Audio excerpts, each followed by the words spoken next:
वज़ीर ख़जाना की जेनेवा में IMF मिशन चीफ से मुलाकात हुई है। सागदार ने प्रोग्राम मुकम्मल करने का आज़म दोहराया है। मुलाकात में मुआशी चैलेंजेस पर भी तबादला ख्याल किया गया। इस पर हम बात करेंगे डॉन न्यूज़ के नुमाइंदे ताहिर शरानी से। ताहिर, बताइएगा वज़ीर ख़जाना और IMF मिशन चीफ के दरमियान मजीद क्या गुफ्तगू हुई?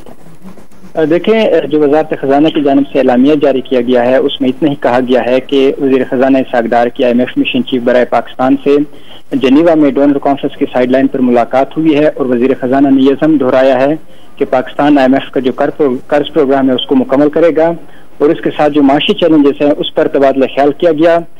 इससे पहले IMF के तर्जुमान ने यह बयान दिया था कि वज़ीर ख़जाना से मुलाकात में IMF का वफ़द गैर हलशुदा मामलात पर बात करेगा और मुज़ाकरात आगे बढ़ाने पर गुफ्तगू होगी।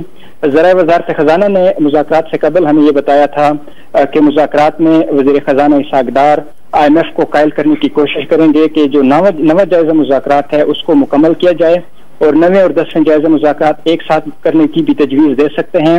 IMF ये चाहता है कि जो डॉलर का रेट है उसको मार्केट फोर्सेस पर छोड़ दिया जाए, हुकूमत उसको कंट्रोल न करें। दूसरा, इसके साथ जो सर्कुलर डेट का इशू है उस पर IMF के तहफ़्फ़ुज़ात है और IMF ये चाहता है कि सर्कुलर डेट का जो मामला है उसको हल किया जाए। लेकिन हुकूमत ये कोशिश कर रही है कि जो बिजली की कीमतें हैं, गैस की कीमतों में इजाफा है उसको फिलफौर इजाफा न किया जाए, बल्कि IMF से ये दरखास्त की जा रही है कि कुछ अरसे तक हुकूमत को ये रियायत दी जाए ताकि आवाम पर इजाफी बोझ न डाला जाए। इसके साथ जो आवाम पर टैक्सों का इजाफी बोझ है आम आवाम पर वो भी न डाला जाए। तो IMF मिशन चीफ के दरमियान मुलाकात हुई है, इस मुतालिक ताहिर शरानी हमें आगाह कर रहे थे।